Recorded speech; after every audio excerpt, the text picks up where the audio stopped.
ukuba buyile ecaweni lecawa siyenzele wena ukuba khange uye ecaweni nguyela muntu esiyenzele yena lecawa icawa yabantu abangacawiyo yaqala ke icawa yabantu abangacawiyo yaqala namhlanje nase-ofisini yakho uThixo ukhona nasendlini yakho ukhona nasemotweni yakho ukhona nasegadini ukhona nakule ndawo uthi wena indawo engafanelekanga ababantu balala kopipe ukhona kula pipe uThixo mkhonze ngoba le icawa yabantu abangacawiyo icawa yabantu abangacawiyo yaqala namhlanje mkhonze ngoba le icawa yabantu abangacawiyo siyabathi ithuba ke siyibulise kumuntu wonke osibukeleyo bazalwane kwindawo zonke enisibukele nikuzo sibulise kumuntu wonke osimameleyo kwindawo zonke enisimameleni kuyo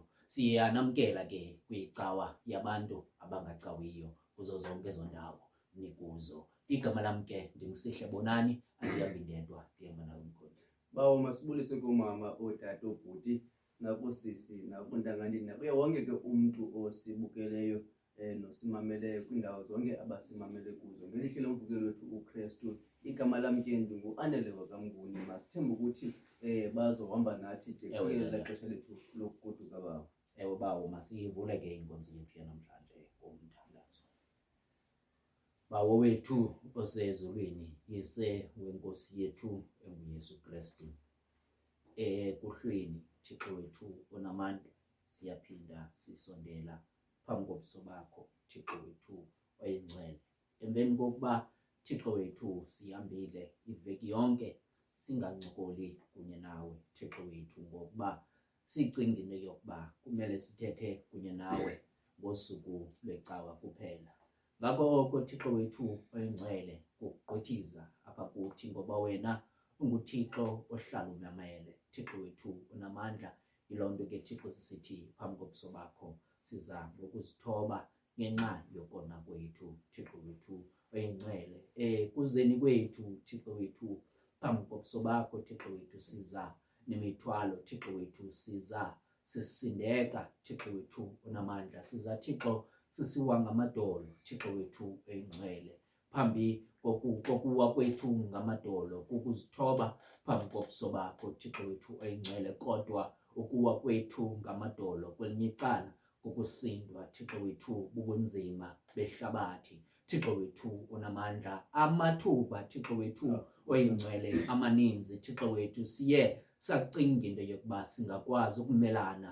nehlabathi sisodwa Thixo wethu siye sacinga Thixo wethu unamandla amandla ethu Thixo wethu akulungele ukumelana nezinto zonke ihlabathi eziza kuliphosa kuthi Thixo wethu oyingcwele kodwa namhlanje phambi kwakho Thixo wethu siza Thixo wethu siphosa izandla phezulu sisithi thina ngokwethu Thixo wethu onamandla sincamile ukuzama ngokwethu Thixo wethu ngokwethu Thixo wethu thina sisenawo amandla Thixo okumelana nehlabathi ngoba izinto Thixo wethu ziye zasigubungela Thixo sawa salala ngomqolo Thixo wethu sacinga into yokuba kakade bekumele wena usecaleni kwethu Thixo wethu oyingcwele sifana nabantu Thixo wethu abamane belibala into yokuba amandla asingowethu kodwa amandla ngawakho Thixo wethu onamandla sithi Thixo kwakulunga Thixo wethu silibala into yokuba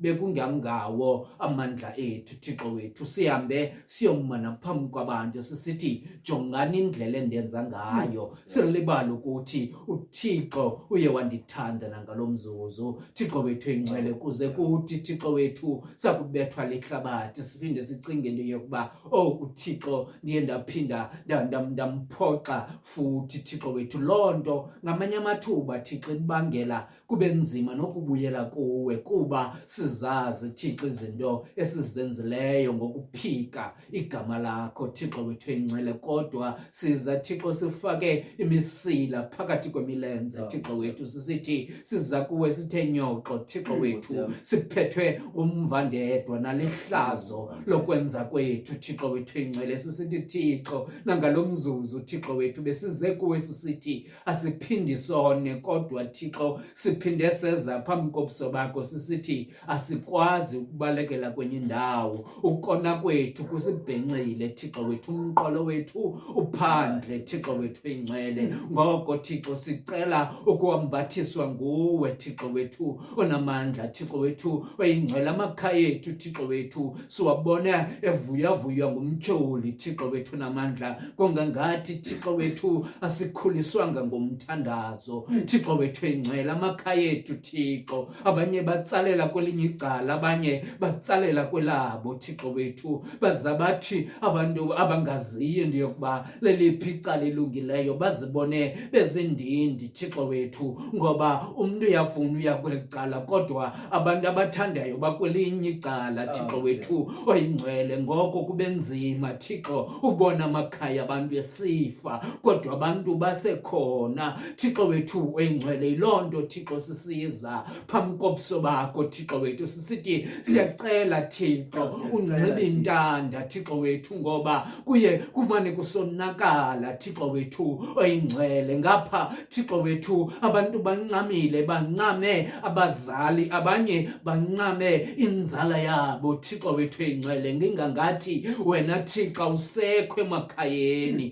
Thixo wethu oyingcwele ngoko ke Thixo siza ngabubusuku Thixo wethu oyingcwele sisithi Thixo khawungene ezindlweni Thixo wethu namandla Thixo wethu siyakucenga Thixo into yokungene ngaphakathi emakhayeni ethu Thixo wethu oyingcwele ngoba abazali Thixo kudala bezama ukuqeqesha Thixo wethu kodwa izinto ebezikade zisebenza mhla wamandulo Thixo wethu azisebenzi ngelixesha kunjalo nje Thixo abantwana baphuma ezandleni Thixo wethu oyingcwele ilonto sisithi Thixo sicela wena ungakungene ngaphakathi emizini yabazali bethu Thixo wethu oyingcwele ukwenzele bathi abazali bethu bakulandulela eli balandulele benoxolo Thixo wethu besazi into yokuba uThixo khona ngaphakathi emizini yabo Thixo wethu oyingcwele ngoba Thixo umnqweno kukuba athi umzala kumka ekhayeni Thixo amke nethemba angamki kweli enenhliziyo ebuhlungu esithi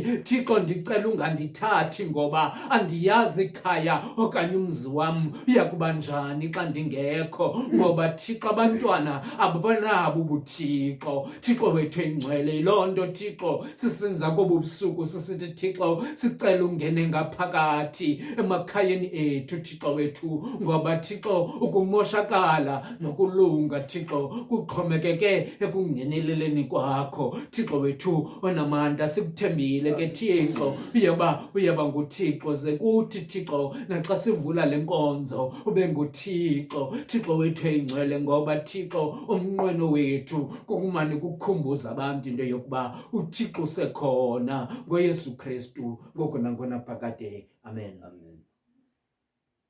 Bawo wethu osezulwini mani mathengo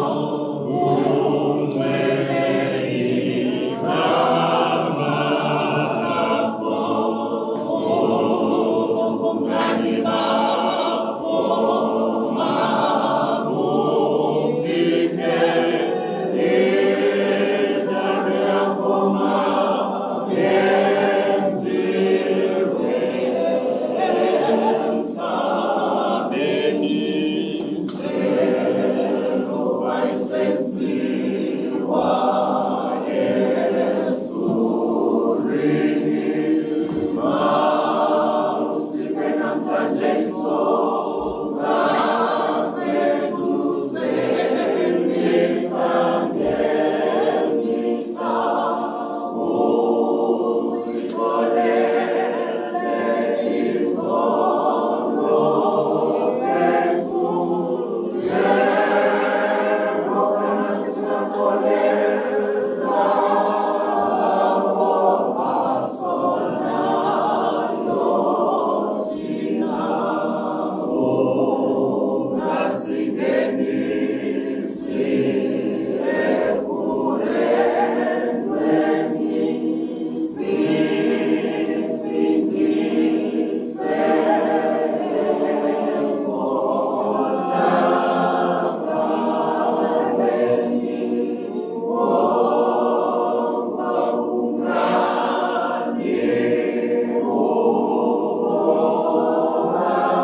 abantu ke abaye bayibukela i-episode last week notata uPikoko kwakunye no Ghost Preacher into kaWilliams. Enkosi bazalwane ngokusupporta abazalwane. Siyathemba into yokuba nakule veki nenabuya ke nazo supporta abazalwane ngoba abekho. Bawo mama masiyenze ibe clear lento. uGhost Preacher ebengwalamini asinayo uGhost Preacher asinayo kuba ke ibilela xesha asingobantu noko abangazibukeli izinto. So ke umuntu ke xa epha emva sesiqhelile into yokuba abe yi-ghost, but ke asinayo loo nto leyo into asinayo. But ke Williams ngenye imini uzawuphinda abuye mhlambe abe lapha phambi kwabantu.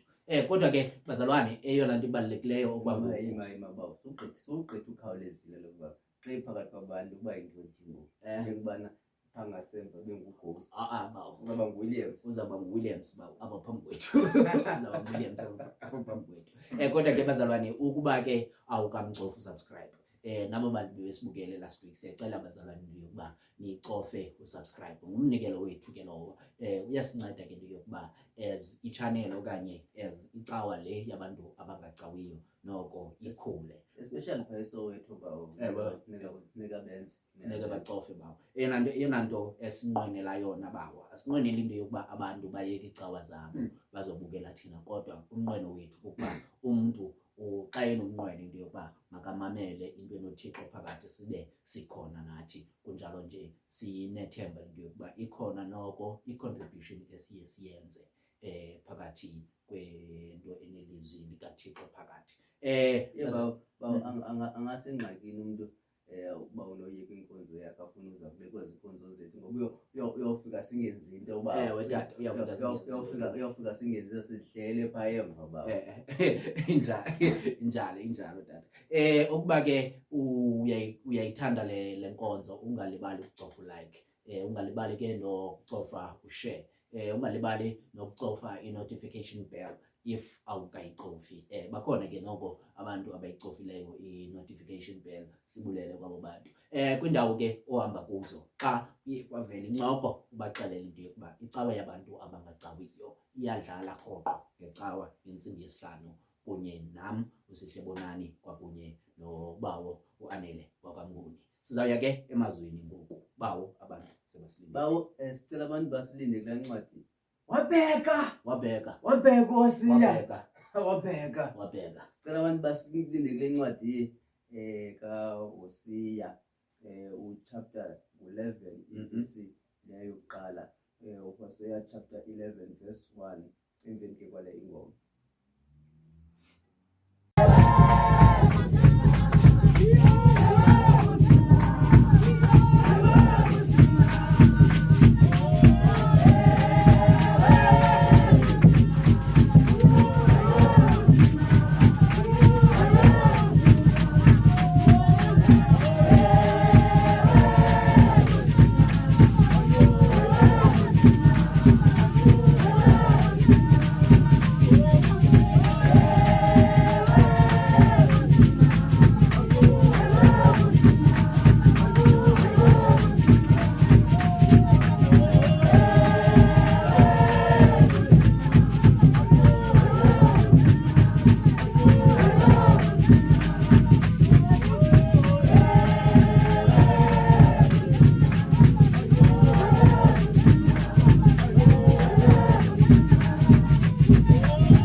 Masifumane ke ilizwi lethu lanamhlanje libhaliwe kwincwadi yomprofeti uHosea ngesahluko se-11.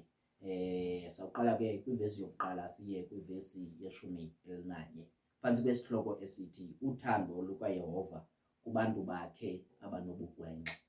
uHosea chapter 11 verse 1 to 11. Uthando lukaYehova kubantu bakhe abanobugwenxa. Ifundeka ke ngolu hlobo. Oko uIsrayeli ebemncinane ndamthanda, ndambiza unyana wam ukuba aphume eyiphutha. Bababiza kwaba kukhona bemkayo ebusweni babo. Babingelela koBhahali, baqhumisela kwimifanekiso eqingqiweyo. Mna ke ndamfundisa uEfrayim ukuhamba, ndibaphatha ngeengalo zam, abazanga noko ukuba ndabaphilisa. Ndabatsala ngezintya zomntu, ngeentsontelo zothando. Kubo ndaba ngumnyinyisi wedyokhwe emihlathini yabo, ndathandamisa ukumnika ukudla. Akayi kubuyela ezweni laseYiphutha, nguAsiriya ukumkani wakhe, kuba abavumanga ukubuya. Ikrele liyakuyijikeleza imizi yakhe, liyigqibele imivalo yakhe, liyidle ngenxa yamacebo abo. Abantu bam baphikele ukubuya umva kum, nakuba bebizelwa phezulu, abaphakamisi mpela. Ndingathini na ukukulahla, Efrayim, ndikuncame, Israyeli? Ndingathini na ukulahla njenge-Adama, ndikwenze ube njenge-Tseboyim? Intliziyo yam iphethukile phakathi kwam, ububele bam buvuthile kunye.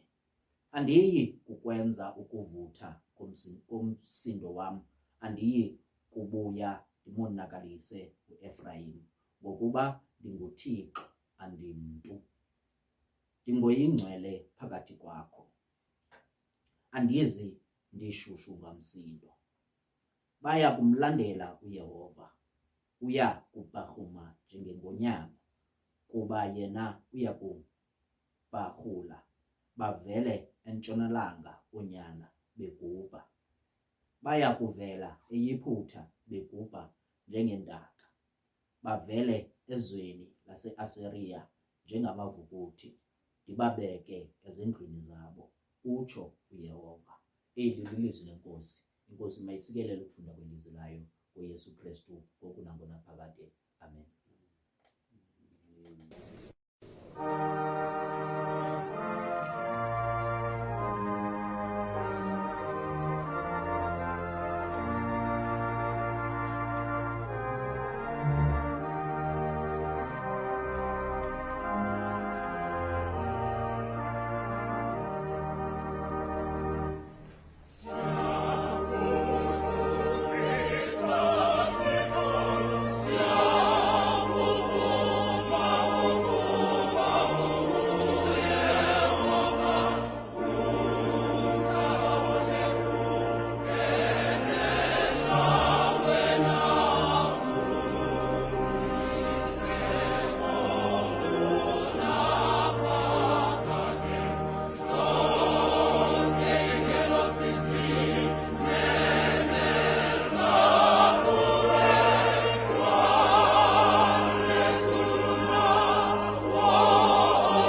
Nkosi, ndithembe wena mandingaze ndidaniswe. Siza kuwe ke ngokubawo. Babo, xa isithela babo uverse 3 kodwa abaqondi ukuba ndim obanyangileyo.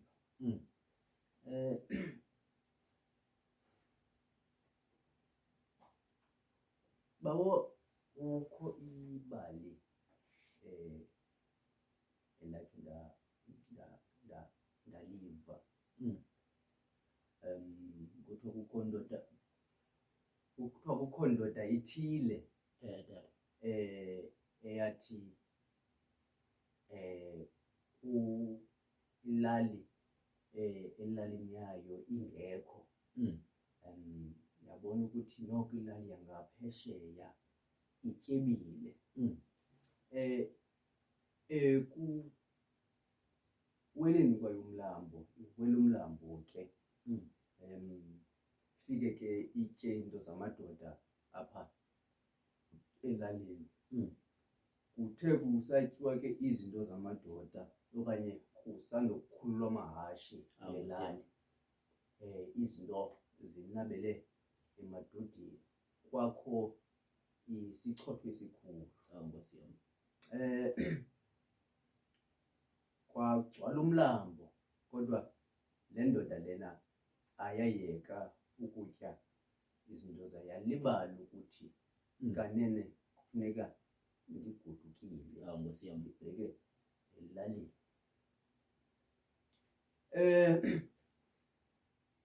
Ithi ke ngoku xa kusithiwa lena yeyokuthi phumani ngokapha ekhaya, kokugqitywa ukubethwa okanye ukuvaswa indoda yokugqibela, amadoda eqwaya iibhatyi zawo ebheka ngasemakhaya nayo, yacinga nayo kanene ukuba tshini kufuneka ndiwele umlambo. Tata. Ithi ke ngoku xa iphuma ngesango icela uThixo. Nkosi yam. Ithi, Thixo, ukuba ndiwezile kulaa mlambo, ndakuyeka nale nto ndize lapha, Tata. ndiye endlini yakho. Thixo ke ufeza amadinga, Nkosi yam. ahambe nayo le ndoda, fike iwele kancinci apha ekuweleni wayo. Xa esidikidini okanye esizikithini somlambo, income amandla ayo. Tshini nto kanantsi iyakwazi ukudada. Tata. Suka Thixo wayiyeka ibambe ngesandla, wayiyeka yatya amanzi. Uthi xa injalo ithi, Thixo, kaloku bendithe kuwe ukuba ukhe wandiweza apha. Nkosi yam. Ndakukhonza. Suka Thixo waqhawula isiphunzi ukuba ikwazi ukubambelela. Ithi xa ibambelela apha, iphuma ngaphandle, amanzi eyilahlela ngaphandle. Ithi xa ihamba, ihambe ayikhumbuze uThixo. Kaloku kuthe jwarha ukubana uza kundikhonza mfondini. Athi ujwarha, hayi, suka, kaloku wena awunguye umthi, ngumthi ondincedileyo. Wena alibali ujwarha ukubana nangona ebengaqondi uThixo ebehamba nam. Kukho ke le mibhalo idla ngokubhalwa apha ezifrijini.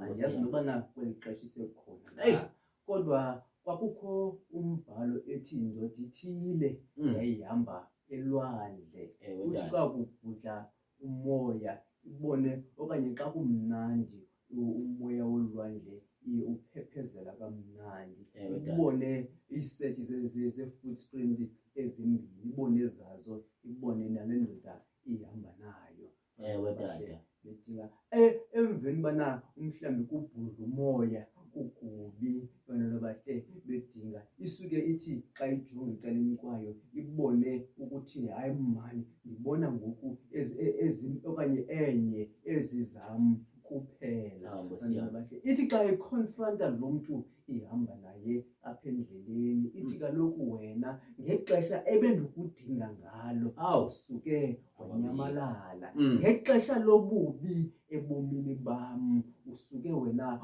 awabonakala. Hawu, Nkosi yami. Mhlawumbi athethe nalaa nto isisilungu okanye ithethwayo ngabantu, when days are dark. Hawu, Nkosi Bantwana yami. bahle bedinga ayigqibezele ke abakwazi Hawu, Nkosi yami. ukugqibezela. Kanti athi lo mntu xa ephendula ngexesha apho khona ubundidinga Hey, khona. bawo. Bantwana bahle bedinga ubube kungahambi wena ibindim ebekutyathile emagxeni. Ewe, Bantwana Dada. bahle bedinga ezi footprint ubuzibona. Hawu, Nkosi Bantwana yami. bahle bedinga bekuhamba mna. Bantwana bahle bedinga aphinde athi bana uye uThixo xa iphendula laa ndoda bendiqale ngayo. Ewe, Bantwana Nkosi bahle yami. bedinga ndayiyalela. Bantwana bahle bedinga isiphunzi ukubana sophuke kwenzela ukuthi wena bantwana bahle bedinga ndasibeka phambi kwendlela Ewe, Dada. yakho kwenzela ukuthi uzowubambelela kuso. Bantwana bahle bedinga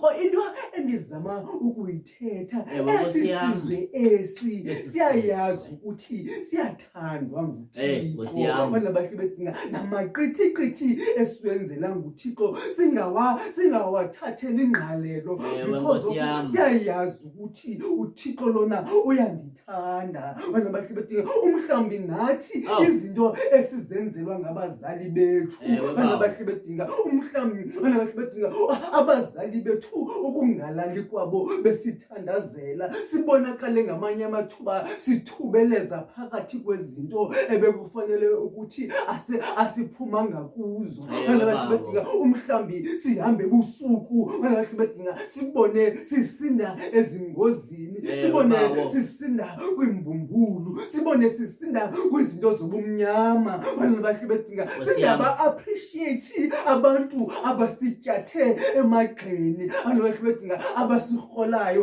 okanye abahamba nathi Ewe, Nkosi endleleni. yami. Bantwana bahle bedinga ngoba bantwana bahle bedinga uthando lwabo okanye siyayazi ukuthi bayasithanda baba bantu. Bantwana bahle bedinga siyithathe for granted loo nto. Bantwana bahle bedinga singaqondi nangoku Dada. bantwana bahle bedinga besiphilisayo apha endleleni. Bantwana bahle bedinga sithathe ukuthi izinto ezenzekayo bekufanele ukuthi siyazifumana. Nkosi yami. Inceba esiyifumano bekufanele ukuthi siyayifumana. Imana ebefuna siyifumanayo imihla ngemihla kunyanzelekile ukuthi siyifumane. Bantwana bahle bedinga ngoba siyayazi ukuthi nokubana asithanga Nkosi enkosi yami. Thixo. Bantwana bahle bedinga ngesonka semihla ngemihla uza kusiwisela ngomso Ewe, ngoba Dada. utshilo wathi bana uza siwisela imana. Bantwana bahle bedinga noba umhlambi usixhisile ngeenyoka ezinobuhlungu. Bantwana bahle bedinga kodwa uza sibekela Ewe, isibonda Nkosi kwenzela yami. ukuthi sijonge kwinyoka yebhedu. Bantwana bahle bedinga silibale ukuthi okanye sicinga ukuthi bantwana bahle bedinga ezo zinto zenzekayo Ewe, bawo. kungamandla yethu. Bantwana bahle bedinga singaqondi. Bantwana bahle bedinga ukuthi nguye osiphilisileyo. Awu, Sesisizwe ke bantwana bahle bedinga sinaloo nto. Bantwana bahle bedinga ngoba siyayazi ukuthi uThixo umane elanda futhi emkhondweni yayo bangene esonweni Ewe, abantu. Tata. Bantwana bahle bedinga bangene bantwana bahle bedinga emfazweni. Bantwana bahle bedinga boyiswa babantu bathenjwa baba bantu. Bantwana bahle bedinga uThixo amane ebalanda babantu. Ewe, Bantwana bahle Tata. bedinga nasemva kweminyaka eyi-500 ababantu ebakhuphe eyiphutha abakayiqondi ukuthi uThixo ubathanda emisile wahamba nabo. Ewe, Bantwana bahle bedinga Tata. umhlambi nathi amandla kaThixo ebomini bethu siwathatha for granted. Sicinga ukuthi ezinye izinto ezenzekayo ebomini bethu okanye izinto ezenzekayo ebomini bethu imisebenzi imisebenzi yethu, ingqondo zethu, iqualifications zethu sicinga ukuthi babasho badinga kwangamandla ethu, babasho badinga kanti bebekhona abantu ebebenengqondo ukogqitha wena kodwa abayigqibi qualification ebeyifundela kodwa wena babasho badinga wagqitha wafunda babasho badinga wafumana umsebenzi kanti uthandanyiswe nguThixo uthi ufika mhlambi wendawo ephakamileyo wendawo ebanzi umhlaba owomileyo usuke ukhanganya izinto zakho ulibala ukuthi uphiliswe nguThixo aphendleleni uthandanyiswe nguThixo aphendleleni babasho badinga ubonga izinto ofuneka uzibongile umlibala uThixo umhlambi namhlanje sizokukhunjuza ukuthi iheba kaThixo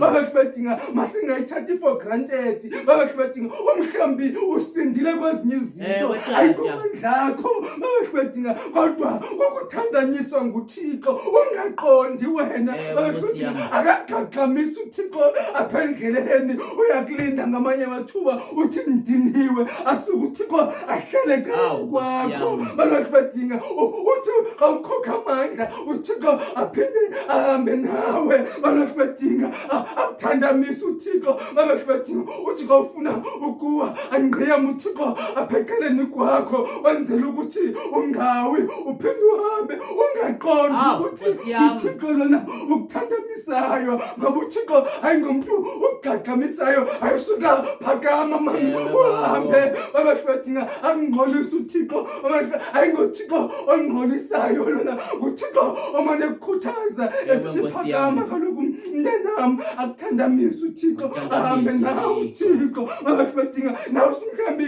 songena emaveni babasho badinga asuke uThixo asusa ameva okanye asuke asusa ubuhlungu bameva unyathele kwameva nangona uwabona ukuthi babasho badinga amevanga kanti uThixo usuke yena wabeka inqeba yakhe kuqala wanyathela wona unyathela nje ingangathi unyathele emeveni unyathela phezu kwenqeba kaThixo wena babasho badinga umhlambi babasho badinga inqaba yakho ingabi nkulu babasho badinga umhlambi unganyusa amagxa kakhulu umhlambi unganyusa impumlo kakhulu unyevule babasho badinga uthandanyiswe uThixo babasho badinga uThixo ulapha eceleni kwakho lapha eceleni kwakho uThixo umane ekuthandamisa babasho badinga umane ehamba nawe uThixo babasho badinga umane uThixo babasho badinga asuke umhlambi uba babasho badinga ungangathi uyantwiliseka emandle emanzini asuke uThixo athumele ilitye phambi kwakho ukubana uphinde ukhokha amandla babasho badinga wenzela ukuthi uqubhe ubheke ngaphesheya babasho badinga umhlambi uThixo asuke athumele umnenge uyona babasho badinga uginywe ngumnenge uhlale babasho badinga umhlambi nangoku uhlele emqolongeni ungena nto yokutya asuke uThixo athumele amahlungulu akufide babasho badinga ucinga bana umhlambi wena ukwenza kwendalo kanti indalo ithunyelwe nguThixo kuwe wenzela ukuthi babasho badinga ube namandla babasho badinga asuke uThixo babasho badinga asuke umhlambi afane nalandoda babasho badinga kwasinamandla babasho badinga waphuma ukudla babasho badinga ngoba wona ubucinga engonyameni akuzuphuma kudla usuke babasho badinga uvela ubusi ngoba uyasithandabisa uThixo babasho badinga ufuna uThixo singabe namandla thina babasho badinga azobonakala uThixo yena esithandamisa angahambi phambi kwethu uThixo asigqagqamise babasho badinga sithi sifuna ukuhamba asuke uThixo asihuqe thina akenzi lonto uThixo babasho badinga kodwa usuke asilinde ngamanye amathuba babasho badinga asibophe amanxeba babasho badinga umhlambi imilenze yethu yophukile ekutheni bekuhamba kwethu asuke uThixo adibanise iplanga nekhuni babasho badinga akhazule babasho badinga izinto esizinxibileyo asibophe uThixo babasho badinga athi wena nyamezela, nqambaza, Awu, sebelwa, usezofika apho uya khona, unqambaze, uthi wofika ebhandeni, usuke umnyevulela uThixo, abantu bakhe badinga, ulibala ukuthi ubotshwe nguye apha endleleni, Awu, ulibala ukuthi ubungeba nabantwana izolo, abantu bakhe badinga, uThixo wamnika abantwana, abantu bakhe badinga, umhlambi ulibala ukuthi ubungenamsebenzi, abantu bakhe badinga, uThixo wasebenzisa umuntu unga-aplayanga no-aplaya uthi azokuthatha umuntu, abantu bakhe badinga uyoqala emsebenzini, abantu bakhe badinga umhlambi ngamanye amathuba ubuwone nokona emsebenzini, abantu bakhe badinga isinquko sakho bekufanele ukuthi ugqothiwe kwasemsebenzini lowo, kodwa uThixo wasuke wakuthandamisa uThixo wathi bana abantu bakhe badinga sokuthe phuma uphele, wasuka wawuthathwa kwathiwa hayi mani ikhona imisteki esiyenzileyo okanye masibuze sokunika elinye ithuba, kanti uThixo uyakuthandamisa, abantu bakhe badinga usuke wena, abantu bakhe badinga uphakame, abantu bakhe badinga ugugusheke, abantu bakhe badinga masingagugusheki sazi ukuthi uThixo osithandamisayo, nguThixo osibophayo endleleni ngoKristu Nkosi yethu. Amen. Amen. Usukundile lana Nkosi abamilelo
bawo Bawo.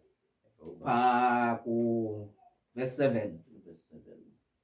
abantu bam baphikele ukubuya umva kum nakuba bebizelwa phezulu abaphakamisa impela.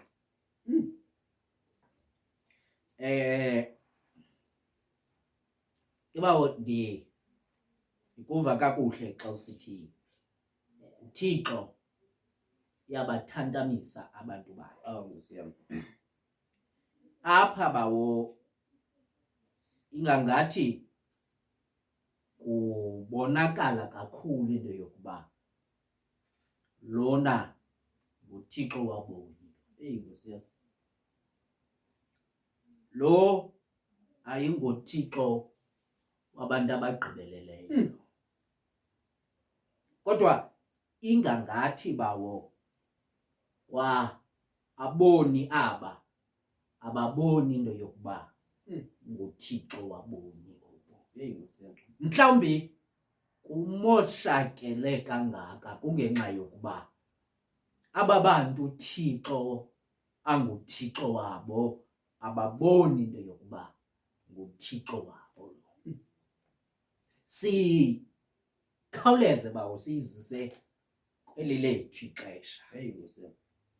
Siphila kanye xa sijonga naxa sixelelwa ngabantu abadala kunathi ingangathi eli lethu ixesha lelona xesha lingenayo uThixo kakhulu okanye lelona xesha elimlibeleyo uThixo, ide ifikelele kwelokuba aba bantu balibele uThixo abayiqondi into yokuba uThixo nguThixo wabo.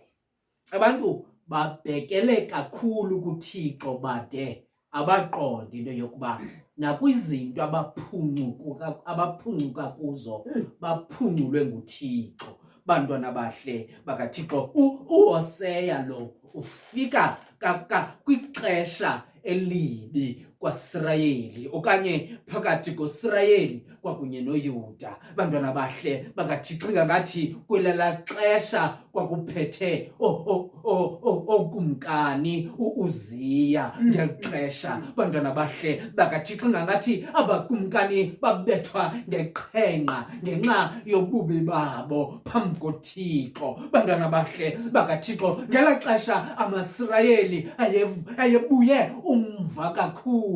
Bantwana bahle kuThixo baqonda into yokuba babazenzele imifanekiso eqingqiweyo. AmaSirayeli kuthiwa ayikhonza noBhahali. Bantwana bahle bakaThixo, ngenxa yokubaleka kakhulu kuThixo. Bantwana bahle bakaThixo, abantu bakaSirayeli bebaleke kuThixo nongangathi akufikeleleki kubo. Bantwana bahle bakaThixo, kuthiwa lo mfo uHoseya engumfo kaThixo kwanyanzeleka bawumnguni into yokuba makathathe ihenyukazi. Bantwana bahle bakaThixo, ukwenzela azofana naba bantu. Bantwana bahle bakaThixo, ukwenzela athi esiza pha abone ingangathi ngomnye wethu lo mntu. Bantwana bahle bakaThixo, ngoba ingangathi uThixo uveza into yokuba abantu abagqibeleleyo abazukufikelela ncam ebantwini bakaThixo. Bantwana bahle bakaThixo, mhlawumbi thina singaboni masiyeke ukujongana nabantu ababhetere kunathi ingangathi ngabo banoThixo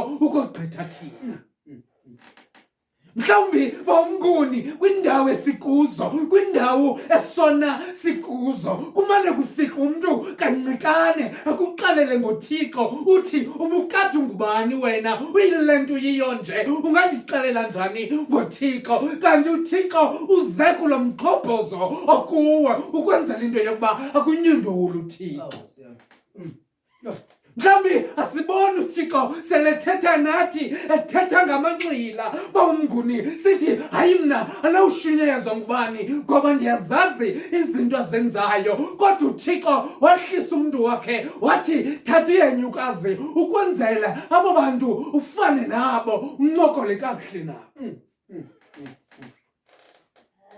mhlawumbi bomnguni abantu sibathatha sibajaje kakhulu sithi lo muntu akaliba naye uThixo kanti uThixo ujonge thina wabona into yokuba sekunzima kakhulu kudingeka into yokuba azithobe azemgqobhozweni ukwenzele ahlale kunye nathi uThixo. Nkosi yami. Abafundisi bamnguni abakwazi ungena ethaveni ngoba abantu bayababona into yokuba lo muntu ingangathi ubhetero okanye unyulu kakhulu kunathi bambaleke naxa sele ngena ngoba bayayazi uzawuthetha ntoni. uThixo athathe umuntu ofana nabo abafake phakathi athi uThixo ndizothetha kunye nani. Bazalwane, nokuba singaboni abanjani, nokuba sawuna kangakanani, nokuba sinqanywe lihlabathi kangakanani, mhlawumbi kule ndawo esicinga into yokuba asinawuthetheleleka kuyo uThixo selapho. La nto bamnguni sibonisa kakuhle into yokuba akukho indawo uThixo angafikelelekiyo kuyo. Bantwana bahle bakaThixo wathatha uYesu wamdibanisa noMaria ukwenzele afane kunye nathi. uThixo phambi koba sincede uqalehle azenze into ehlekisa bantwana bahle bakaThixo ukwenzele kuzuzeke imiphefumulo yethu. Mhlawumbi thina sizelahlekisa ngokujonga into yokuba ngubani ophucukileyo oza kundithatha andikhuphe kule nto endikuyo. Hayi ubani sitye izinto sizityayo sikunye akanawuthetha nto nam kanti uThixo uthume ubani kanye.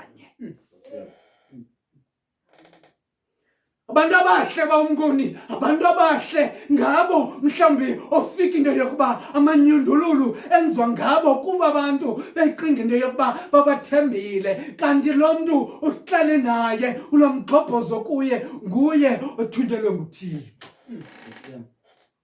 Mhlawumbi bamnguni kumele simamele, mhlawumbi kumele simamele noba ngubani othetha nathi. Mhlawumbi uncedo lwethu luzawuvela kulo mntu oqekisekileyo phakathi kwethu bantwana bahle bakaThixo kanti uThixo uzokusinceda. Afika umuntu uhleli kunye naye ezantsi abesithi ndibona into enkulu apha kuwe kanti usetyezelwe nguThixo uyithathe loo nto ubuye umva uba abesithi umuntu wena ubizelwa phezulu wena ungafuni ukuphakamisa ngenxa yokuba ujonge lo mntu okuxelela le nto kanti uThixo uthi mfondini ndehle ezantsi ukwenzele wena unyuke. Abantu esingabo siqale sijonge imbonakalo yomntu bantwana bahle bakaThixo kanti uThixo uzawufikelela kuthi ngendlela esikuyo okanye ngendlela esingayo. Bantu bam baphikele ubuyumva, abantu bam baphikele ukubuyumva ngoba bathi mhlawumbi xa bejonga babona into yokuba aba bantu abafanelanga ukuthetha nam mandiqhubeke ndenze ezi zinto kanti aba bantu belapha ecani kwakho ngabantu abathunywe nguThixo. Mhlawumbi kufikele lithuba lokuba noba ngubani umntu simmamele.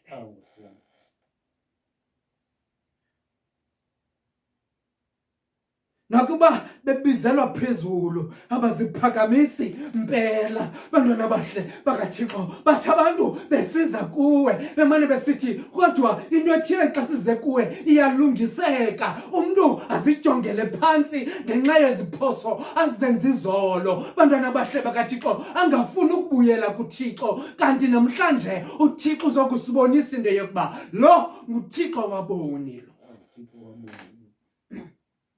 AyingoThixo wamalungisa lona bazalwane bam abathandwa inkosi kodwa lo nguThixo waboni. Le nto okuyo ocinga into yokuba awuzuphuma kuyo uThixo uzihlisela wena ukwenzele akuthathe akunyusele phezulu. Yeka umane ubuye umva wena. uThixo uyasondela kodwa wena umane ubuya umva ngenxa yokuba uthi wena awufanelanga zizinto ezinhle ngenxa yezinto owakhe wazenza ngaphambili. Namhlanje uthi uThixo khawubeke inyawo uye phambili. uThixo uzama ukuza kuwe qha wena unento emane ibuya umva. uThixo uyazazi into wakhe wazenza kodwa uthando lukaThixo sele usenyunywini, sele uzincame wena buqu. Bantwana abahle bakaThixo, uThixo uzokubonisa okanye uzokuxelela into yokuba usakuthanda usenjalo ngoba akakuyekeli uThixo. Ukubonile uThixo ukhula, wazama uThixo ukuthantamisa kodwa ngoku uyazibona into wakhe wazenza. Sukulibala into yokuba uThixo usazozama ukuthantamisa sele ukulento kuyo ngoYesu Kristu ngoku nangona phakade. Amen. Amen.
Ndiyacinga ubana verse 8 ingathini ukuncama Nkosi yami. Israyeli.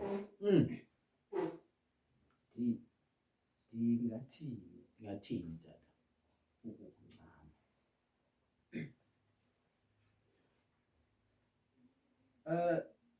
Bawo ubukhe waphatha into yalo mfo uThixo angucela ukuthi makathathe ihelukazi lazala abantwana. Ewe tata. Bohlukana baphinda wathi uThixo mababuyelana babantu. Ewe tata. Kuba injongo kaThixo isekungamncami umuntu. Nawo Kuba injongo kaThixo isekungamncamini umuntu uIsrayeli. Ngoba aba bantu kufuneka bafane naba bantu. ewe tata.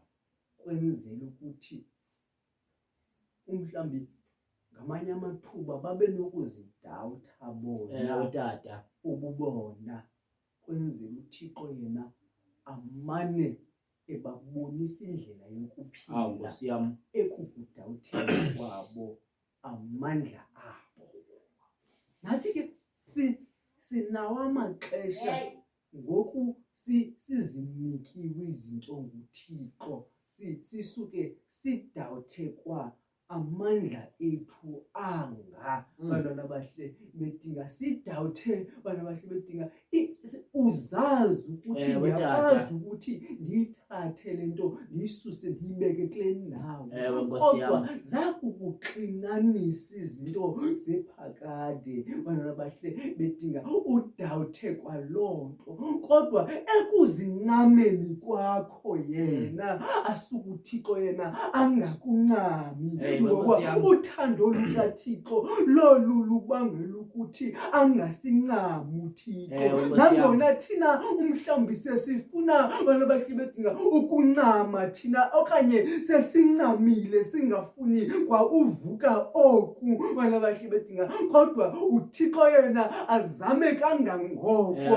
bana bahle bedinga asivuse okanye asibonise elinye ithuba bana bahle bedinga ngoba uthi mhlawumbi bana bahle bedinga sesibona thina kodwa uthando lwakhe lona bana bahle bedinga lithi bana andizukuncama ngoba unenjongo ephakamileyo ngathi uThixo bana bahle bedinga mhlawumbi bana bahle bedinga sekungekho themba lokuthi singaphumela ezingxakini esikuyo nasemililweni esirhangqileyo bana bahle bedinga kodwa uThixo ongasincamiyo yena bana bahle bedinga asirhuqe apho okanye ahambe nathi apho bana bahle bedinga ngoba unguThixo ongasincamiyo okanye uthando lwakhe lulo lungasincamiyo bana bahle bedinga umhlawumbi nangoku sihleli ecaleni kwendlela amaphupha ethu ingangathi achabalele bana bahle bedinga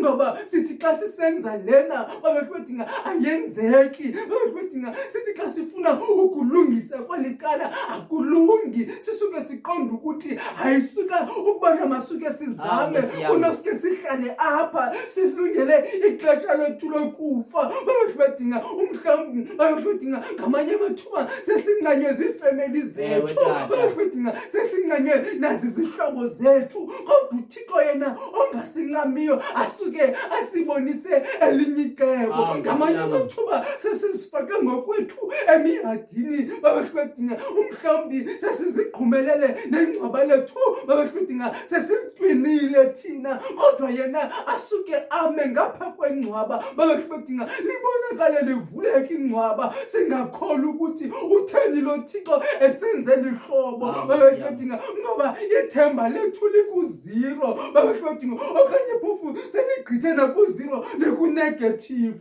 bana bahle bedinga kodwa uThixo yena asuke ithemba lethu amane linyusa ngezinto ezincinci amane linyusa uThixo sibonakale siqhubekeka sibheka phambili bawo uThixo wake wahlekwa ngomnye umama esenza isithembiso sangathi sithunywa sinomsindi into yokuba uhlekani lo mama akuthenjiswa nguThixo kodwa uThixo ebesenokwenza okwakhe ngenxa yokuba lo mama udelele uThixo wasike uThixo waphinda wamkhumbula ngenxa yokuba uAbraham wakhe wamthembisa ngenye imini bantwana bahle bakaThixo xa kusenzeka isithembiso sikaThixo abantu apha endleleni bayakwazi ukumdawutha uThixo kodwa uThixo ngenxa yento wakhe wayithetha ngabantu bakhe akamyekeli umntu kusekho apho baba umnguni lo mama akubona into yokuba esi sithembiso sikaThixo asenzeki wathatha isicaka sakhe wathi makwenziwe umthetho kaThixo okanye intetha kaThixo ngalomama osisicaka bantwana bahle bakaThixo waze wamgxotha bantwana bahle bakaThixo kodwa uThixo ngenxa yokuba unguThixo wabantu abacekiswa isicaka sekwakujikelwa ngumedemo okanye ngulobhasi wakhe bantwana bahle bakaThixo akukho ntazayo bantwana bahle bakaThixo ngoko walahleka lo mama wangena entlango wavela uThixo apho esicakeni esicekiswayo nesingenandawo yokubalekela bantwana bahle bakaThixo ngeba ndizama ukuthi ukuba uThixo uyakwazi ukungenelela kwizicaka ezingajongelwanga ntweni bekubekele phi kuthi ngoba uThixo kakade isithembiso sesokuba abantu bakhe uyakuhlala bengabantu bakhe bantwana bahle bakaThixo ngoko kwindawo esikuzo noko thina simlibele nje uThixo yena uyasikhumbula bantwana bahle bakaThixo namhlanje sizokusondela ingakumbi kubantu abacinga into yokuba balityelwe nguThixo ngenxa yokuba bayazazi izinto abazenzileyo bona bantwana bahle bakaThixo yenye into bawumnguni ukuthi amabhadi am uThixo ndilibele kodwa ibe yenye into yokuba la mabhadi endikuwo kungenxa yokuba zizinto endizenzileyo namhlanje sisondela kwabo bantu bazaziyo into yokuba le nto bakuyo kungenxa yokuba izigqibo zathathwa ngabo ngoku bayazazi into yokuba le ntsumantsumane bakuyo and abazukwazi ukuphuma ngenxa yokuba ngabo abazenzelayo okanye ngabo abazigrumbelayo lo mhadi abazifake kuwo sizokuthi namhlanje sele ukulo mhadi ukuwo uThixo ulapha ecaleni kwakho bawo kambi ke abayi kubuyela kwaseyiphutha uverse 5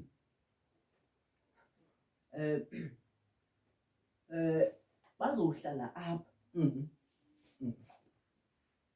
bazohlala apha kule ndawo yaqonda uba umhlambi babenayo iminqweno tata hayi kungcono sibuyele eyiphutha tata kwakungcono okhokho bethu ngoba aba bantu ngaba bantu bathi xa bebona ukungathi kubi kubo bathi hayi suka umhlambi kwakubhetere alalizwe singalaziyo kodwa uthi uThixo abazukubuyela bazokuhlala apha bawalinde apha amadini kaThixo umhlambi nawe banabahlibetika uThixo ukukhuphile ebugqwayibeni ubukubu zolo wakubeka umhlambi kule ndawo kuyo ngoku unqwenela ukungangathi umhlambi uThixo angasuka aphinde akubuyisele kula ndawo hayi mona uThixo bekutheni ukuze andikhuphe kula ndawo kanti undizisa emeveni kanti undizisa emalahleni banabahlibetinga kanti uThixo banabahlibetinga na akazi ukususa kule ndawo linda amadinga kaThixo kule ndawo kuyo banabahlibetinga ngoba uThixo banabahlibetinga ukususa apha akubeke apha banabahlibetinga umhlambi uThixo xa ekunyusa apha banabahlibetinga banabahlibetinga ekwenzela izibele ekubeka apha noSathana naye banabahlibetinga intolo zakhe banabahlibetinga uzilwala ngakumbi banabahlibetinga ngoba uyayazi ukuthi uThixo ukuelevate wakubeka wendaweni ebanzi umhlambi intolo ezi uzivayo banabahlibetinga zibonakalisa ukuthi uThixo uhamba nawe kule ndawo kuye usenokususa uThixo banabahlibetinga kule ndawo kuye akubeke kwindawo ephezulu akayikususa banabahlibetinga okanye xa ugqitha kwibanga lokuqala banabahlibetinga umsebenzi banabahlibetinga uye esenyuka xa ebeka ubanga lesithathu banabahlibetinga nomsebenzi uye unyuka lonto ithi banabahlibetinga umhlambi ezi zinto uzivayo banabahlibetinga zibangele okanye zixela ukuthi uThixo yena uyakunyusa ukunyusela babafethu kwendawo eziphezulu sofuna okanye sunqene ukuthi mawubuyele eyiphutha ngoba uThixo yena uhleli nawe babafethu umane ekusizisela insikelelo zakunyuka insikelelo babafethu zakho babafethu nababandezeli bakho bayenyuka babafethu nembandezelo i-challenges ojongene nazo zisakonyuka nazo babafethu sofuna onyuke babafethu insikelelo zonke babafethu imbandezelo zingonyuki zona zenze ukuthi babafethu ungabi comfortable kule ndawo uhleli kuyo wenzela ukuthi ngamanye amathuba uzokwazi ukuthi uthandaze ukuthi Thixo susa uviko kum enyawe enyameni alisusa uThixo babafethu alisusa uThixo asuke babafethu aphinde ongezelinye ngoba babafethu umane ekubekela inceba zakhe amane ethulula inceba zakhe kanti noSathana naye ulwala udolo apha babafethu ubasa umlilo wenzela ukuthi babafethu lo mlilo azokuqhaphela ukuthi mawuthandaza uThixo. Awu bawo ndibabeke ezindlini zabo pha ekugqibeleni ithi ndibabeke ezindlini zabo bazalwane sikhe sangamakhoboka okanye uSirayeli ukhe walikhoboka kodwa ngoku Thixo uzokukhumbuza into yokuba nokuba ucinga wena into yokuba ulikhoboka kwesisono sakho and kunjalo nje awukwazi nokuphuma kodwa uthi uThixo awuselili ikhoboka. Bantwana bahle bakaThixo ewe kona ikuqoba amandla kunjalo nje mhlawumbi awukwazi ukuphuma ngoku kodwa uThixo uzokukhumbuza into yokuba awuselilo ikhoboka. Akazange uThixo akukhuphe iphutha ukwenzela aphinda kubuyisele. Bantwana bahle bakaThixo le ukuyo ngoku kungenxa yokuba uye walibala into yokuba uThixo unguThixo. Ngoku uThixo uzokuthi indlu yakho ikhona le ndawo okuyo asiyo ndawo apho wena umele ucinezeleka kuyo. Uthi uThixo uzawubuyela endlini yakho kunjalo nje akusuka inkungu emehlweni yokuba wena ulikhoboka lesisono okuso. Bantwana bahle bakaThixo ukuzibona into yokuba uThixo usakubona kunjalo nje ungakwazi ukuzisusa ngokwakho usazi into yokuba amandla kaThixo aza kuthwala. Bantwana bahle bakaThixo mhlawumbi bomnguni kudingeka into yokuba uzame nje inyawo lokuqala ukuya phambili. Bantwana bahle bakaThixo usithi ngoku andiziqondi into yokuba ndinawo amandla okuphuma kule nto kodwa khawuzame inyawo lokuqala ubheke phambili. uThixo ukujongile kunjalo nje ukulungiselele indlu yakho. Bantwana bahle bakaThixo ingqondo ukhoboka mhlawumbi yona sisacinga into yokuba kungcono ngokuya sasingamakhoboka kodwa uThixo uthi izinto zakho zihleli esandleni sakhe. Wena kudinga into yokuba wazi into yokuba ekoneni kwakho uThixo udinga into yokuba wena usondele azokunika indlu yakho uThixo. uThixo izitshixo zonke zisekuye. uThixo nabantu abasezogweni wehlu Yesu wathatha izitshixo esithi kakade wonke umuntu ekudingeka into yokuba makaxolelwe izono umele ukuxolelwa esesithokotokweni sesono ecinga into yokuba andizukuphuma. Namhlanje uThixo uzokuthi indlu yakho ikulindile. Lelizwe lenkosi elivubo bomnyama kubaleke makasikelele uThixo lizwi ukufunda nokushunyelwa ngoYesu Kristu ngokunangona phakade. Amen. Phezulu mama songena kanjani? Phezulu mama songena kanjani? Mama songena kanjani? Mama songena phezulu mama songena kanjani? Mama songena phezulu mama songena kanjani?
Bawo mani siyababona abantu bayabukela and siya-appreciate eso senzo eso.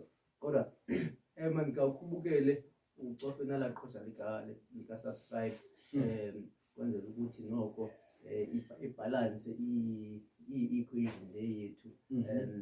Xa usubukele ke ngoku noko ungaske umcofe nawo no like kwenzela ukuthi i-content lena noko izokhawuleza ivele nakwabanye abantu abazi zulazula kwesi strato sika YouTube. Ungayishare ke nakwi-platform ke mhlambi okuzo andonqena ukuzikhankanya kodwa uyazazi i-platform okuzo kwindawo ke esihamba kuzo kwindawo mhlambi uba umenyiwe eThekwini mhlambi uba amadoda ahlangene okanye abantu abangosisi abantu abangomama bahlangene kuloo ndawo. Xa uzowuthetha uqale uthi icawe yabantu abangacawiyo iyafumaneka phaa ku-YouTube ngentsimbi yesihlanu ibhexeshwa ke ngulo mzalwane wakabonani. Ngamanye ke amathuba uyawumane umbhaqa ehamba nami loyo iyawube ke iyinkonzo yomlomo ke bawo. Ke tata masibulele bawo, sibulele kumntu wonke ke osibukeleyo. Siyathemba ke into yokuba umnikelo bazalwane uzawuqhuba. Masivale bawo, bawo masamkele ni ubabalo.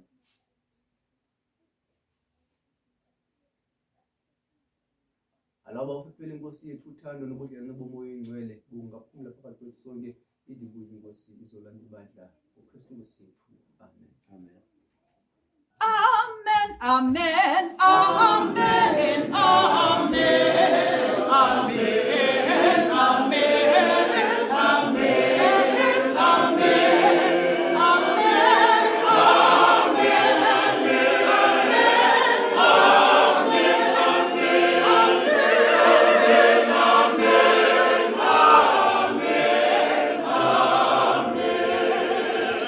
ukuba ubuyile ecaweni lecawa sibe siyenzele wena, ukuba khange uye ecaweni ngoyena mntu ebesiyenzele yena lecawa. Masibulele bazalwane kumntu wonke oye wasibukela kwade kwaleli thuba. Sibulele kuye wonke umntu oye wasimamela kwade kwaleli thuba, kwiindawo zonke eniye nasimamela nikuzo, kwiindawo zonke eniye nasibukela nikuzo. Masibulele bazalwane. Icawa yabantu abangacawiyo izawuphinda ibuye kule veki zayo ngentsimbi yesihlanu. Ibibhexeshwa ke ndim uSihle Bonani, ndingahambi ndedwa, ndihamba nalo mzalwane ubawo wakwamnguni. Le yicawa yabantu abangacawiyo. Ingwale balukuthaza sixoxana sikayi Babayeni enkosi embu.